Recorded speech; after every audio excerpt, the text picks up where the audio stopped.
Good day, everyone. Thank you for standing by.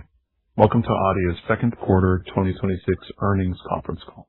During today's presentation, all parties will be in a listen-only mode. Following the presentation, the call will be open for questions. I would now like to turn the call over to Chris Chaney, Vice President in Investor Relations for Adeia. Chris, please go ahead. Good afternoon, everyone. Thank you for joining us as we share with you details of our quarterly financial results. With me on the call today are Paul Davis, our President and CEO, and Keith Jones, our CFO. Paul will share with you some general observations regarding the quarter, and then Keith will give further details on our financial results and guidance. We will then conclude with a question and answer period. In addition to today's earnings release, there is an earnings presentation which you can access along with the webcast in the IR portion of our website. Before turning the call over to Paul, I would like to provide a few reminders. First, today's discussion contains forward-looking statements that are predictions, projections, or other statements about future events which are based on management's current expectations and beliefs, and therefore are subject to risks, uncertainties, and changes in circumstances. For more information on the risks and uncertainties that could cause our actual results to differ materially from what we discuss today, please refer to the Risk Factors section in our SEC filings, including our annual report on Form 10-K and our quarterly report on Form 10-Q. Please note that the company does not intend to update or alter these forward-looking statements to reflect events or circumstances arising after this call. To enhance investors' understanding of our ongoing economic performance, we will discuss non-GAAP information during this call. We use non-GAAP financial measures internally to evaluate and manage our operations. We have therefore chosen to provide this information to enable you to perform comparisons of our operating results as we do internally. We have provided reconciliations of these non-GAAP measures to the most directly comparable GAAP measures in the earnings release, the earnings presentation, and on the Investor Relations section of our website. A recording of this conference call will be made available on the Investor Relations website at adeia.com. Now, I'd like to turn the call over to our CEO, Paul Davis. Thank you, Chris, and thank you everyone for joining us today. I'm pleased to share our results for the second quarter of 2026 and our strong performance in the first half of the year. Our second quarter results were in line with our expectations as we delivered revenue of $96 million with an adjusted EBITDA margin of 59%. We had another excellent quarter of cash generation, producing $55 million in cash from operations. We ended the quarter with $137 million in cash while executing on all four pillars of our capital allocation strategy. We closed 6 license agreements during the quarter and added a record 12 new customers in total.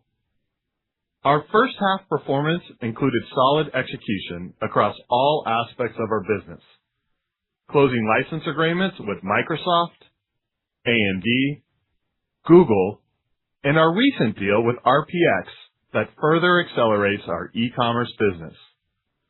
We also continue to invest in growing our leading media and semiconductor portfolios and believe we are well positioned for the long term.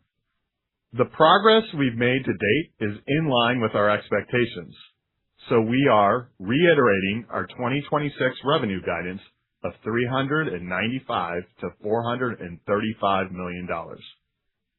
Our non-pay TV recurring revenue is strong and thriving, growing 54% year over year in the second quarter and is now nearly double the size of our pay TV recurring revenue. Despite the known headwinds in pay TV, including recent litigation matters, our pipeline is robust and we are confident in our long-term trajectory.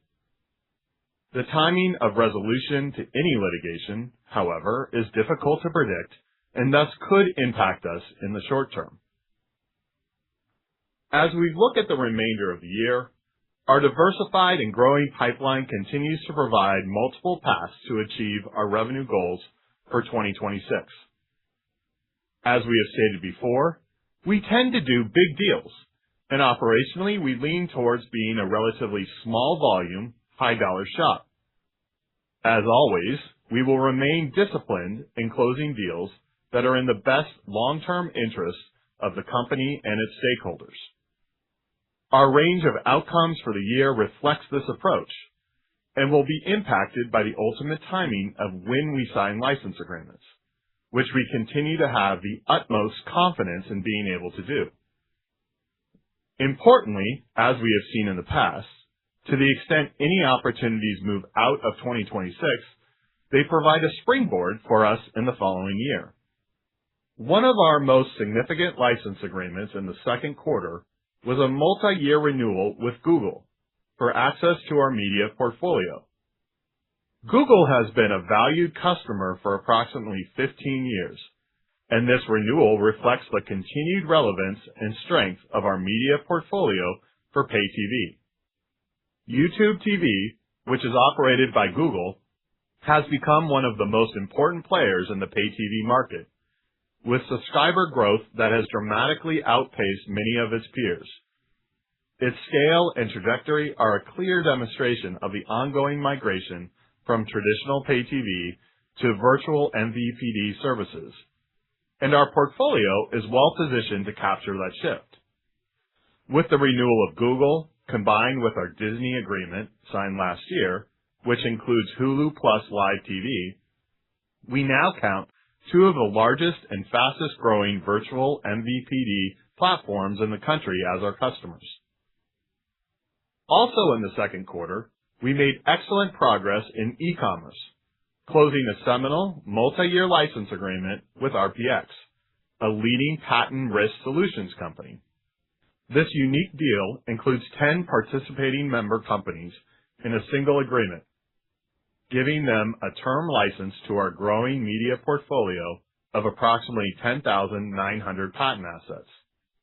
This deal was driven by our e-commerce technologies, including intelligent search, virtual shopping experiences, and consumer engagement across connected platforms. The RPX members include a broad consortium of market leaders across the digital commerce ecosystem, spanning apparel, beauty, online marketplaces, delivery networks, and enterprise technology platforms. With the progress we've made in the past 2 years, we believe this business can grow over the long term to a size similar to our consumer electronics business, which has been approximately 10% of our total revenue. Other deals signed in the second quarter include a new multi-year license agreement with L'Oreal, a leading cosmetics and personal care company, a new multi-year license agreement with a leading provider of streaming documentary programming, and renewals with a leading European pay TV provider and a consumer electronics manufacturer in Japan. Renewals are a cornerstone of our business model. With our renewal rate at over 90%, the vast majority of our customers renew with us because we continue to innovate and build positive relationships with them. I am pleased to announce that given the optimism in the trajectory of our business, and particularly the semiconductor market, we are raising our long-term revenue target to $600 million from $500 million annually. Let me begin briefly with media and then provide more color on semiconductors. Our growth objective for our media business over the long term remains unchanged at $400 million annually. Bolstered by our success in growing market adoption of our technology, we see key verticals such as OTT, e-commerce, consumer electronics, and social media as catalysts for growth. Moving to the semiconductor industry, we continue to see rapid evolution in the market, and the increasing demands from AI have induced an unprecedented acceleration in the development and production of highly advanced logic and memory devices. This new supercycle is driving the semiconductor market to reach over $1.5 trillion this year. Hybrid bonding has become a critical enabler of next-generation chip architectures, helping to solve density, performance, and thermal management challenges. We are very excited about the opportunities that lie ahead for our semiconductor business, given these industry dynamics and increasing need for our technologies. We had previously estimated this opportunity to be $100 million annually. Driven by the broader and faster adoption of hybrid bonding, we now expect our long-term semiconductor opportunity to reach $200 million annually. Custom and general-purpose logic providers are already or will soon be incorporating hybrid bonding in both enterprise and consumer-related products. Apple, Intel, and Broadcom all have products ramping into production using hybrid bonding, further building on the momentum from our recent license agreement with AMD.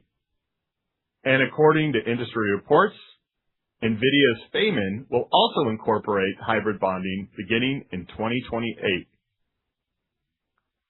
High bandwidth memory and flash for both enterprise and consumer markets are also incorporating hybrid bonding.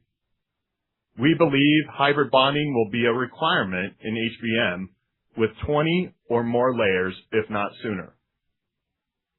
3D NAND leaders SanDisk and Kioxia, both customers of ours, began using hybrid bonding for NAND in 2023, and we believe others will follow as layer counts approach 400.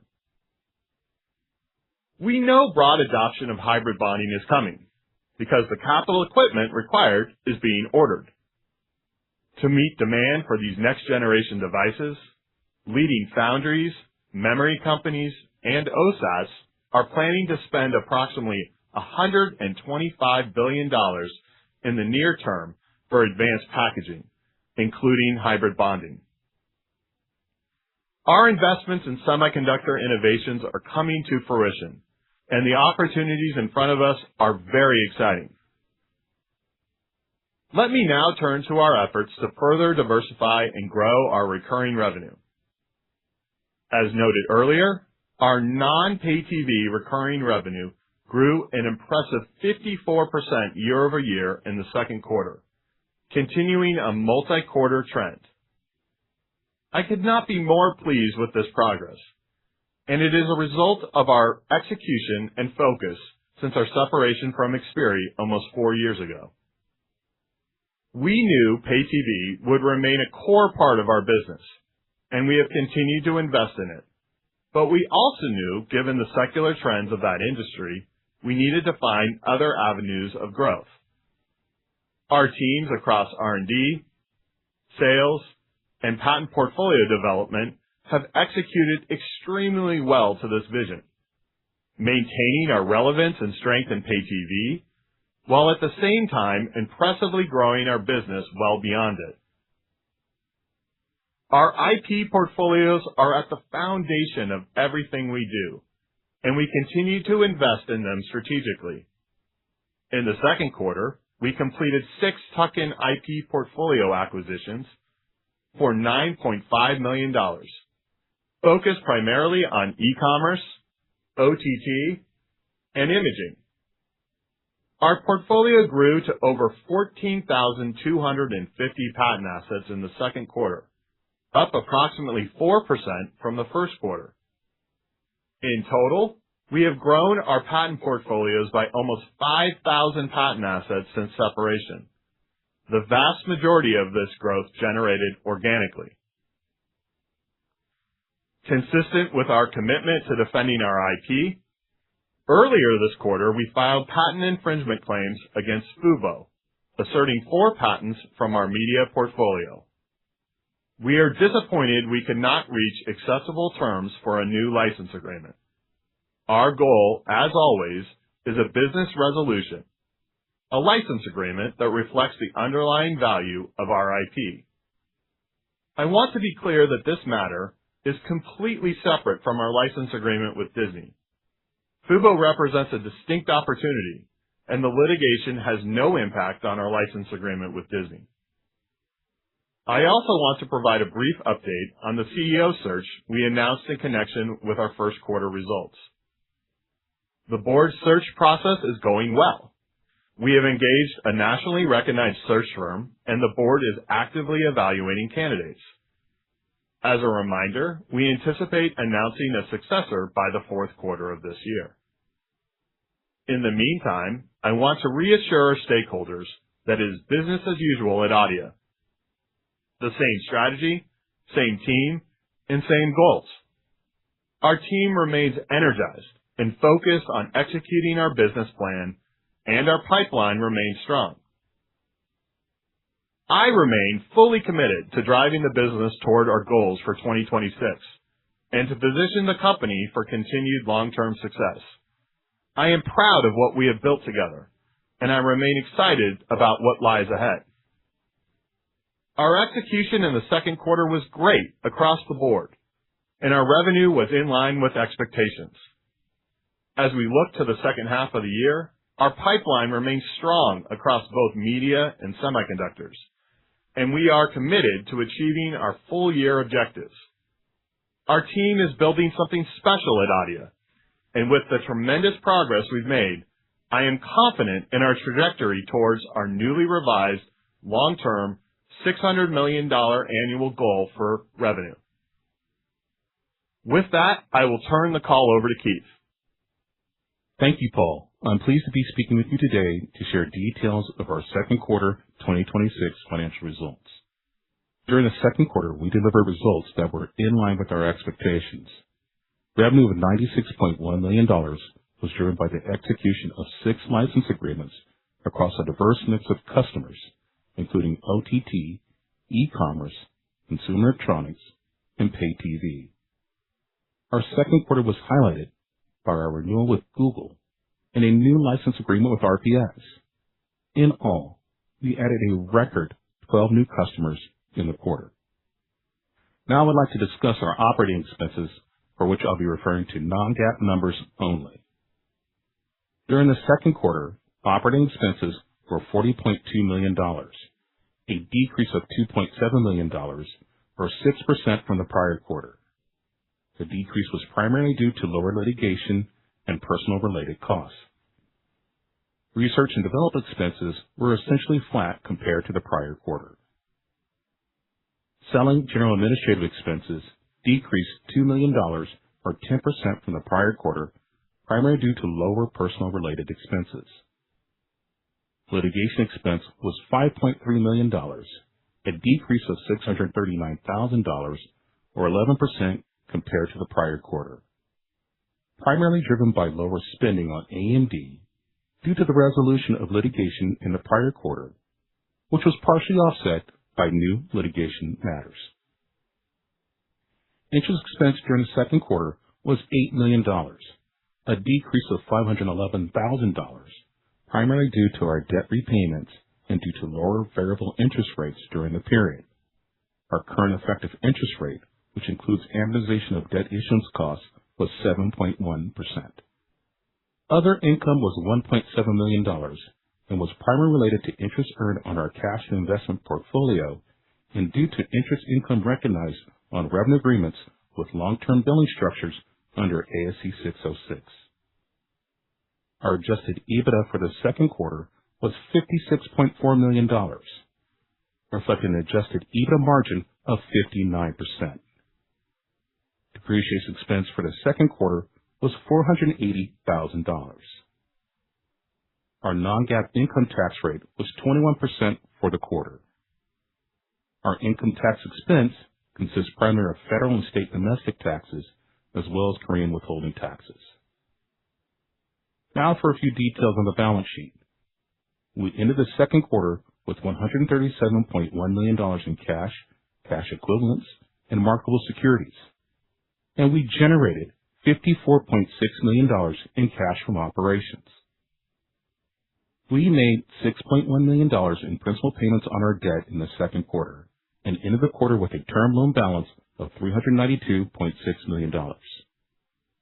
We repurchased approximately 353,000 shares of our common stock for $10 million, bringing the remaining amount available for future repurchases to $140 million under our current stock repurchase program.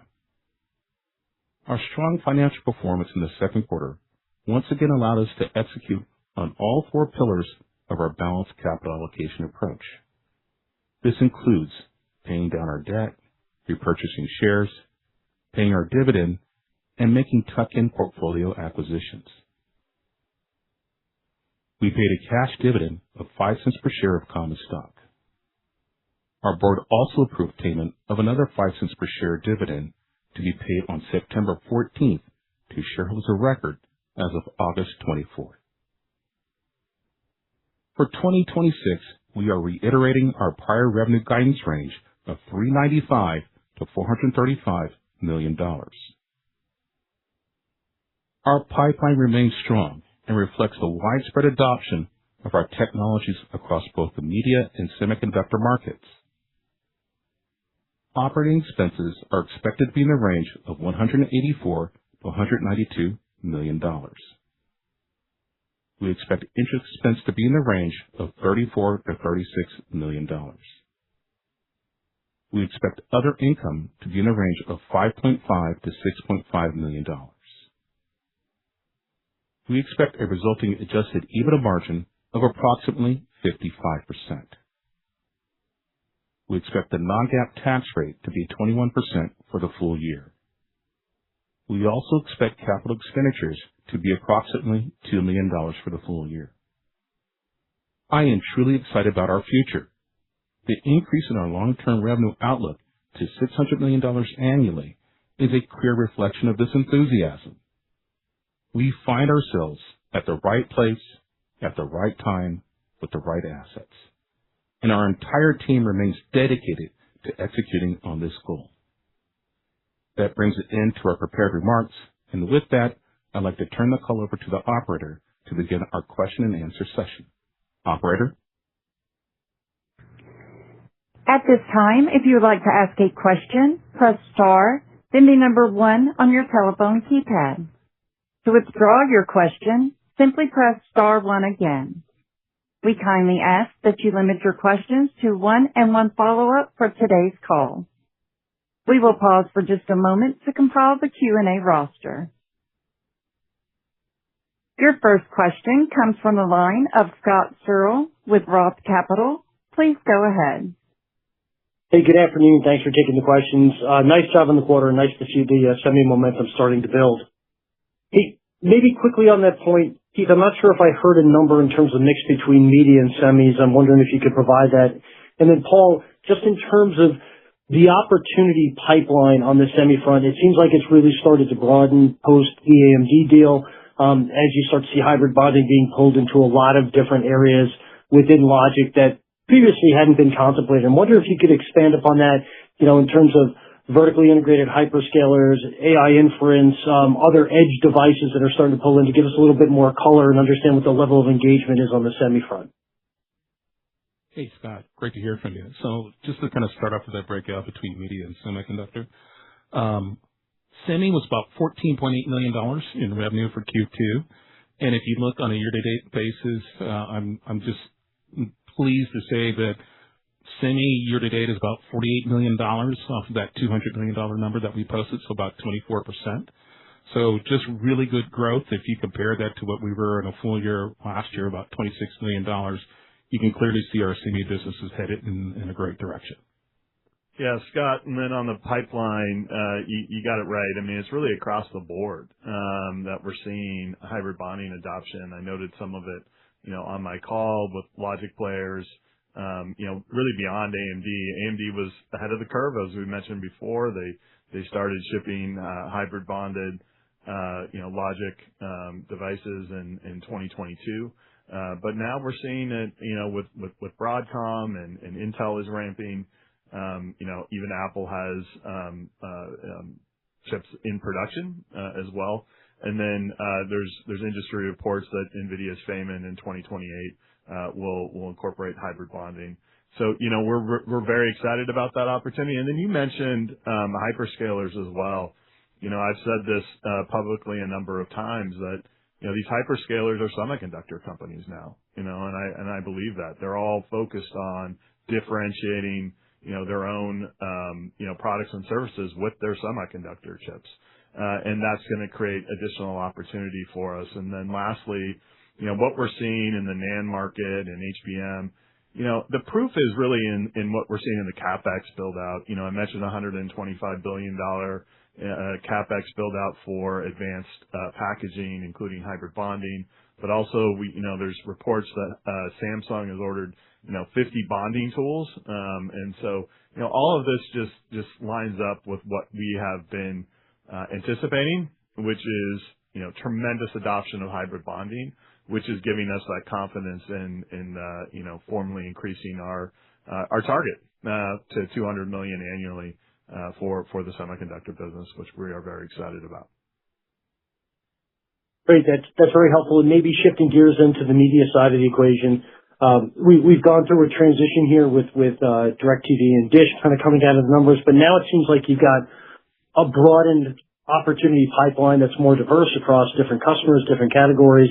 And so I guess the question is, given what you're seeing in the non-paid TV revenue and growth, could we expect to see recurring revenue within media now on a growth trajectory that we've kind of absorbed the hits on DirecTV and Dish? Yeah, I think we are really, proud of our, non-pay TV recurring revenue growth. This is something that we were very, strategic about since our separation. We knew, like everybody else knew, where the pay TV industry was going. We have had some more headwinds because of some of this litigation that we might have not anticipated a few years ago, but, this is the diversification play coming into fruition. And you're seeing that really across the board. I think the highlights, I would say, is obviously OTT, and then e-commerce are big contributors to that growth.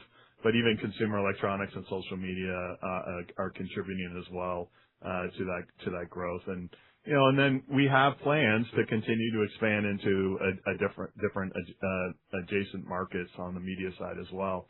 And those are starting to ramp as in addition to what we already have contributing with e-commerce. So we're really pleased across the board on that, and I do think we're in a continued growth phase. We've had continued consistent growth since our separation from Xperi, where we have built on our non-pay TV recurring revenue really quarter over quarter. There's occasionally, dips just because of deal timing where you'll see that, and structure of deals, and then it will ramp back up. But if you look at just a line across the board over the last 4 years, it is up and to the right, and we expect that to continue. Okay, great. Thanks so much. Great job, and I'll get back in the queue. Your next question comes from the line of Kevin Cassidy with Rosenblatt Securities. Please go ahead. Yeah, thanks for taking my questions, and congratulations on the great results and the better outlook. And speaking of the better outlook, the $100 million in extra in semiconductors, I know you haven't given a time frame, but were you thinking that this is within the same time frame that you thought you could get to $100 million? Now, in that same time frame, you can get to $200 million? Yeah, that's right, Kevin. I think we talk about, we call it long term. I think broadly speaking, we think about that in about 5 years, right? Is what we think about when we do our long range, planning, and we think that is achievable, right, in that time frame now for that 200 million semiconductor target. Again, it's really the catalyst that I just mentioned to Scott.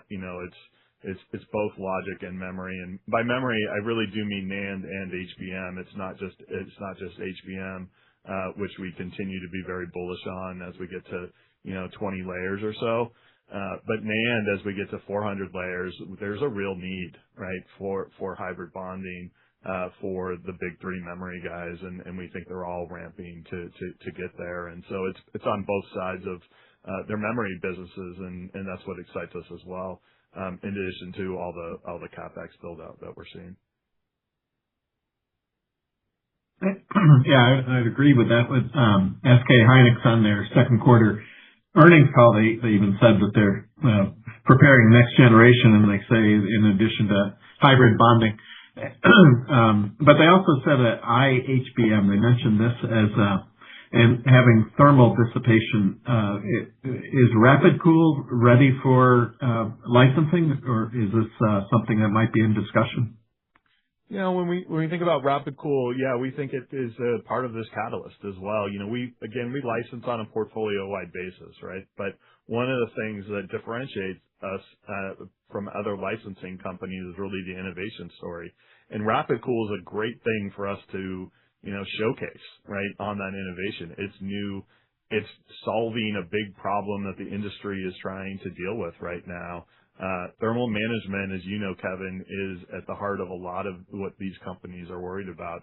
And we're showing a solution that is, can be adopted, right? That is not, so wild that it creates some, totally new ecosystem. It's, as I've mentioned before, it's plug and play in these current data centers, right? And it uses existing equipment. And so, we think it can be also a really important element to our relicensing efforts with the memory players, but also in logic, as we've talked about before. And so it's part of that story. Hybrid bonding is kind of now, so we focus on that. But Rapid Cool is definitely an element of that relicensing effort as well, as we talk to customers about how our portfolio continues to grow and evolve. Okay, great. And maybe I could just ask one other question about the tuck-in acquisitions of the IP portfolio. First, what IP was that, in semiconductors or media? And did they include any employees, or was it just patents? Yeah. So, as I think we've mentioned before, we're focused on our tuck-in acquisitions really being in all of our growth areas. And so this quarter, it was media focused. So e-commerce, OTT, and imaging was the primary technology areas that we acquired in. But we are evaluating, semiconductor portfolios as in addition to, other media growth areas as well. We've got a strong pipeline in our acquisitions. These particular ones were patent focused, but we do remain open to, looking at, inventive teams and doing, acqui-hires as well as patent acquisitions. That's part of what we evaluate as well. Okay, great. Thank you. Your next question comes from the line of Hamed Khorsand with BWS Financial. Please go ahead. Hi. Could you just talk about a little bit about your sales pipeline or potential deals, and if anything makes you uncomfortable as far as the timing not happening this year? If there's any of those possibilities. Hamed, first of all, thanks for the question. Good to speak with you. I think our pipeline is quite robust. I was mentioning to someone just recently, I feel really good about where we are. And if I think about even comparing it to years past, I think we've got an incredibly robust set of opportunities to deliver on our commitments for this year. And it can come from various different avenues, right? And I think the momentum we are seeing in e-commerce on the heels of our RPX deal is tremendous, for example. But in addition, obviously, the OTT and semiconductor momentum continues on as well. And so, when I look forward, there are a number of ways for us to get there, and they include, even potentially, some of the pay TV items that we've got, in dispute, which obviously can move the needle quite a bit. But as you know, we are a small volume, high dollar shop, right? And so, the good news is this year we've got more in our past to get there than we have in the past, as I mentioned last quarter, and that continues on. I guess what I'm trying to get to is, right now you're on pace for the low end of your revenue guidance range. I'm just trying to understand, what's the outlook to get to the high end? Are you depending on one or two deals? Sure. I think we've got, a number of ways to get within our range. If I look at last year, for example, right, we were at, about 170 at this point. We had 2 quarters of 85, right? This year we're at the midpoint. We're at 201, so we're in better shape than we were last year. We always tend to be a little back-end loaded in terms of when deals tend to come to fruition. And that's no different, this year. It's a little better than it has been in the past, quite frankly. And so, we continue to have really good discussions with customers, both on the renewal and new deal front. And Hamed, I would also add to that when I took a look at our internal forecast looks a lot like the consensus models out there as well.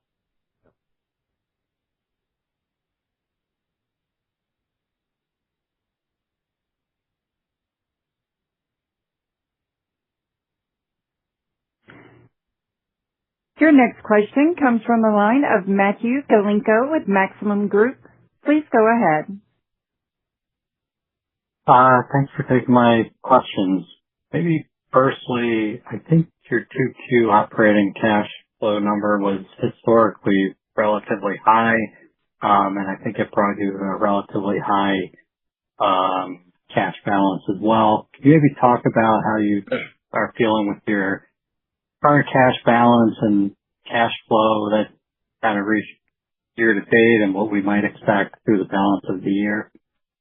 Yeah. Hey, Matt, great question. So actually, if you take a look at that cash where we ended at $137 million, it's actually pretty consistent where we ended at the end of December of last year. And really, we got a couple of things. We had a great start to the year.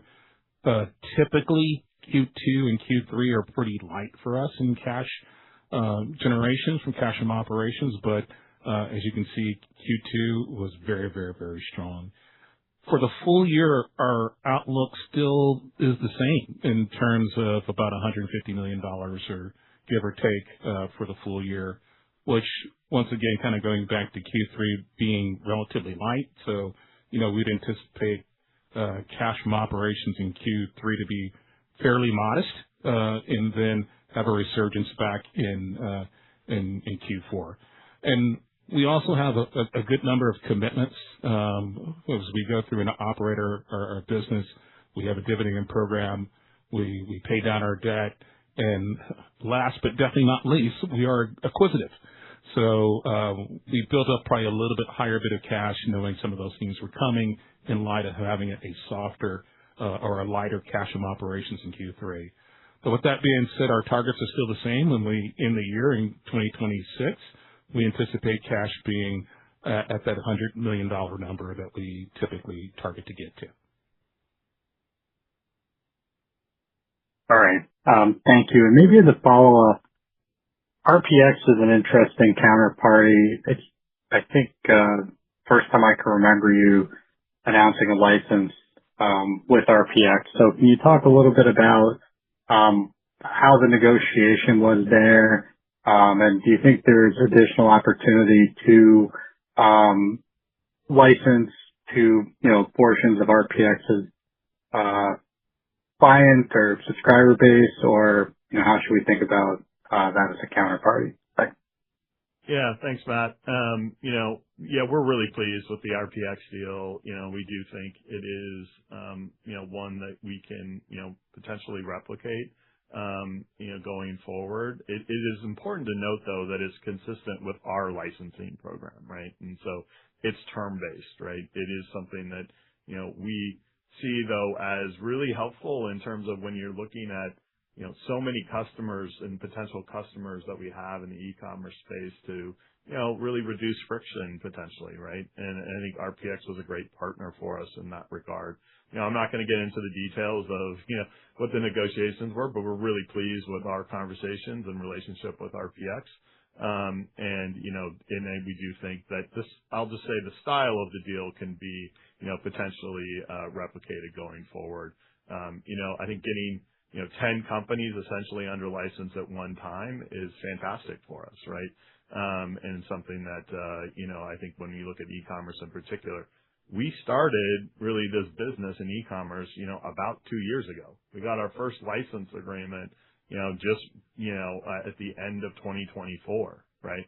And now it is a significant, meaningful contributor to our business and our revenue. and we see it growing pretty significantly from here. And so, yeah, it's a great deal for us. I'm very pleased with the relationship with RPX, and see the deal structure as one that we could replicate moving forward. Thank you. That concludes our question and answer session. I will now turn the call back over to Chief Executive Officer Paul Davis for closing remarks. Thank you, operator. Once again, I would like to thank our employees for their hard work and dedication, and also our shareholders, partners, and customers for their ongoing support. Over the next several weeks, we will be participating in the Oppenheimer Annual TMT Conference, the Rosenblatt Age of AI Conference, the Needham Annual Semi and Semicap Conference, and the BWS Investor Conference. We look forward to speaking with you at these and other events. Thank you. Ladies and gentlemen, this concludes today's call. Thank you all for joining. You may now disconnect.